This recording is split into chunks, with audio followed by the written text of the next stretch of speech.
Assalamualaikum warahmatullahi wabarakatuh. Halo teman-teman semuanya. Kembali lagi dengan saya Putri Amisa Asyura dengan NIM 2301635. Saya berasal dari Prodi Pendidikan Bahasa dan Sastra Indonesia. Baiklah teman-teman, pada kesempatan kali ini saya akan membahas dan menjelaskan mengenai gaya kepemimpinan. Nah, sebelum itu mari kita bahas sedikit mengenai apa itu kepemimpinan.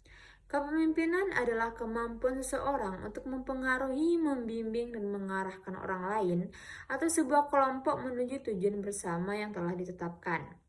Ini melibatkan lebih dari sekadar memberikan perintah atau instruksi.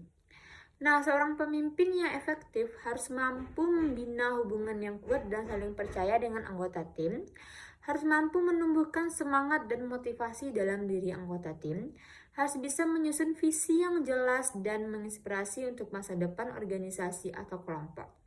Harus bisa membuat keputusan yang tepat dan tegas, terutama dalam situasi yang sulit. Harus mampu menyelesaikan perselisihan dan menjaga harmoni dalam tim. Harus bisa fleksibel dalam menghadapi perubahan dan tantangan, harus bisa mendorong kreativitas dan ide-ide baru dalam tim, dan harus bisa memberikan kesempatan kepada anggota tim untuk mengembangkan potensi mereka. Nah, ada banyak jenis kepemimpinan, masing-masing dengan gaya dan pendekatan yang berbeda. Berikut saya akan menjelaskan beberapa jenis kepemimpinan yang umumnya kita temui. Yang pertama yaitu ada kepemimpinan autokratis. Pemimpin autokratis cenderung membuat keputusan sendiri tanpa melibatkan anggota tim. Mereka memiliki kontrol penuh atas situasi dan mengharapkan semua orang mengikuti perintah mereka. Kelebihan dari kepemimpinan ini yaitu keputusannya cepat dan strukturnya jelas. Namun kekurangannya motivasi tim komunikasi terbatas. Nah, yang kedua ada kepemimpinan demokratis. Pemimpin demokratis melibatkan anggota tim dalam pengambilan keputusan. Mereka mendorong partisipasi dan menghargai pendapat setiap individu. Kelebihannya yaitu meningkatkan motivasi, kreativitas, dan loyalitas tim. Namun kekurangannya yaitu proses pengambilan keputusan bisa lebih lambat. Yang ketiga ada kepemimpinan laissez-faire. Pemimpin laissez-faire memberikan kebebasan penuh kepada anggota tim untuk bekerja sendiri. Mereka memberikan sedikit arahan dan hanya terlibat jika diperlukan. Kelebihannya yaitu meningkatkan kreativitas dan otonomi individu, namun kekurangannya yaitu kurang terstruktur dan potensinya kurang terkoordinasi.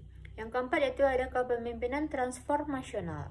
Pemimpin transformasional menginspirasi dan memotivasi tim untuk mencapai tujuan yang lebih besar. Mereka menciptakan visi yang jelas dan mendorong pertumbuhan pribadi dan profesional. Kelebihannya yaitu meningkatkan kinerja tim, loyalitas, dan komitmen. Kekurangannya yaitu membutuhkan pemimpin yang karismatik dan visioner. Yang kelima ada kepemimpinan transaksional. Pemimpin transaksional fokus pada tugas dan hasil. Mereka menetapkan tujuan yang jelas, memberikan penghargaan atas kinerja yang baik, dan memberikan hukuman atas kesalahan. Kelebihannya yaitu strukturnya jelas, hasil yang terukur, namun kekurangannya yaitu kurang fokus pada pengembangan tim jangka panjang. Yang keenam ada kepemimpinan situasional. Pemimpin situasional menyesuaikan gaya kepemimpinan mereka dengan situasi yang berbeda. Mereka dapat menjadi autokratis, demokratis, atau laissez-faire tergantung pada kebutuhan tim dan tugas. Kelebihannya yaitu fleksibel dan adaptif. Namun kekurangannya membutuhkan pemimpin yang memiliki kesadaran diri yang tinggi. Nah, yang terakhir yaitu ada kepemimpinan servan. Pemimpin servan menempatkan kebutuhan tim di atas kepentingan pribadi. Mereka melayani tim dengan menyediakan sumber daya, dukungan, dan bimbingan. Kelebihannya yaitu meningkatkan kepercayaan dan loyalitas tim, namun kekurangannya yaitu membutuhkan pemimpin yang rendah hati dan berorientasi pada pelayanan. Selanjutnya kita akan membahas mengenai gaya kepemimpinan. Gaya kepemimpinan adalah cara seseorang pemimpin menjalankan perannya. Gaya ini dipengaruhi oleh kepribadian, pengalaman, dan situasi yang dihadapi. Nah, berikut saya jelaskan beberapa gaya kepemimpinan. Yang pertama ada gaya kepemimpinan autokratik. Pemimpin membuat semua keputusan sendiri dan mengharapkan anggota tim untuk mengikuti perintah tanpa banyak pertanyaan. Karakteristiknya yaitu kontrolnya penuh, komunikasi satu arah, dan fokus pada tugas. Contohnya seperti seorang pelatih militer yang memberikan instruksi yang sangat spesifik. Yang kedua itu ada gaya kepemimpinan demokratis. Pemimpin melibatkan anggota tim dalam pengambilan keputusan. Mereka mendorong partisipasi dan menghargai pendapat semua orang. Karakteristiknya itu kolaboratif, komunikasi dua arah, fokus pada hubungan antar anggota tim. Contohnya seperti seorang manajer yang mengadakan rapat tim untuk membahas ide-ide baru. Yang ketiga ya ada gaya kepemimpinan laissez-faire. Pemimpin memberikan kebebasan penuh kepada anggota tim untuk bekerja secara mandiri. Mereka memberikan sedikit arahan dan hanya terlibat jika diperlukan. Karakteristiknya yaitu minim intervensi dan fokus pada otonomi individu. Contohnya seperti seorang profesor yang memberikan tugas besar kepada mahasiswa dan membiarkan mereka bekerja sendiri. Yang keempat yaitu gaya kepemimpinan transformasional. Pemimpin menginspirasi dan memotivasi anggota tim untuk mencapai tujuan yang lebih besar. Mereka menciptakan visi yang jelas dan mendorong pertumbuhan pribadi dan profesional. Karakteristiknya yaitu visioner, inspiratif, dan fokus pada pengembangan tim. Contohnya seperti seorang CEO yang memberikan pidato yang memotivasi karyawan untuk mencapai target perusahaan. Yang kelima ada gaya kepemimpinan transaksional. Pemimpin fokus pada tugas dan hasil. Mereka menetapkan tujuan yang jelas, memberikan penghargaan atas kinerja yang baik, dan memberikan hukuman atas kesalahan. Karakteristiknya yaitu berorientasi pada tujuan, fokus pada pertukaran, menggunakan sistem penghargaan dan hukuman. Contohnya seperti seorang manajer yang memberikan bonus kepada karyawan yang mencapai target penjualan. Keenam ada gaya kepemimpinan situasional.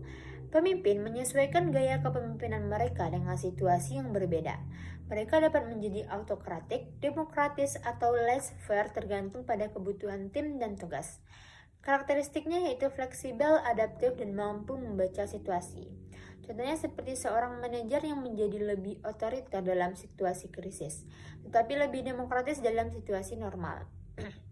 Nah, tidak ada satupun gaya kepemimpinan yang selalu efektif dalam setiap situasi. Keefektifan suatu gaya kepemimpinan sangat bergantung pada berbagai faktor, seperti sifat tim, yaitu apakah tim Anda terdiri dari individu yang sangat berpengalaman atau apakah mereka baru memulai. Lalu, apakah Anda sedang dalam masa pertumbuhan atau sedang berupaya untuk mempertahankan posisi?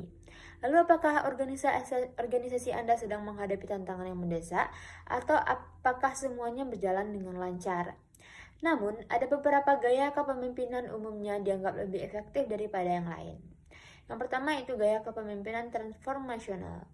Pemimpin transformasional menginspirasi timnya untuk mencapai tujuan yang lebih besar dari diri mereka sendiri. Mereka menciptakan visi yang jelas, memotivasi anggota tim, dan mendorong inovasi. Ciri-cirinya yaitu mereka memiliki gambaran yang jelas tentang masa depan organisasi. Mereka mampu membangkitkan semangat dan antusiasme dalam tim.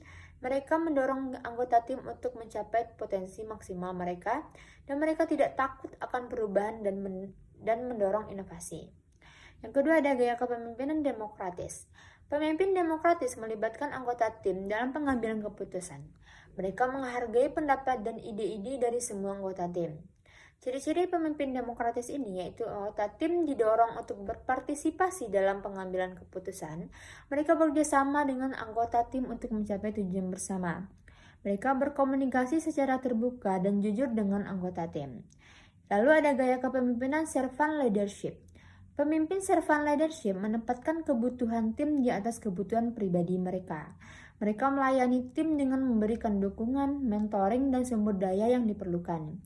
Nah, ciri-cirinya yaitu mereka melayani tim dengan tulus, mereka memahami dan peduli terhadap kebutuhan anggota tim, dan mereka memberdayakan anggota tim untuk mengambil inisiatifnya.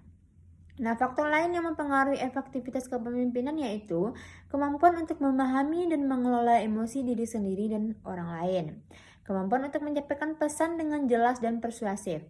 Kemampuan untuk menyesuaikan gaya kepemimpinan sesuai dengan situasi, lalu kejujuran, keterpercayaan, dan konsistensi dalam tindakan. Nah, ada 5 sifat yang harus dimiliki oleh seorang pemimpin. Pertama, seorang pemimpin yang efektif harus terus berinovasi dalam membangun suatu nilai dan penerapan dalam bisnis. tidak terus terpaku pada cara-cara yang konvensional. Kedua, seorang pemimpin yang efektif harus menginspirasi dan memotivasi semua orang dalam perusahaan untuk mencapai visi yang ingin dituju bersama. Ketiga, seorang pemimpin harus bisa menjadi teladan yang baik bagi para pekerjanya. Hal ini memotivasi para karyawan untuk ingin terus meningkatkan kemampuan dan kinerja mereka dalam diri mereka masing-masing. Keempat, seorang pemimpin yang efektif harus memiliki tingkat kecerdasan emosional yang tinggi dan mampu memahami perasaan dalam diri tiap pekerjanya. Dan pemimpin yang efektif harus menghargai perasaan para anggotanya dan membangun hubungan yang baik dengan mereka. Lalu yang kelima, pemimpin yang efektif memungkinkan para anggotanya untuk bertindak dengan memberikan akses terhadap informasi dan memberdayakan para pekerjanya untuk bekerja dengan seluruh kemampuan yang mereka miliki. Nah, sekianlah yang dapat saya jelaskan mengenai gaya kepemimpinan. Semoga apa yang saya jelaskan ini dapat teman-teman pahami dan dapat bermanfaat bagi teman-teman semuanya. Apabila ada kesalahan kata, saya mohon maaf. Assalamualaikum warahmatullahi wabarakatuh.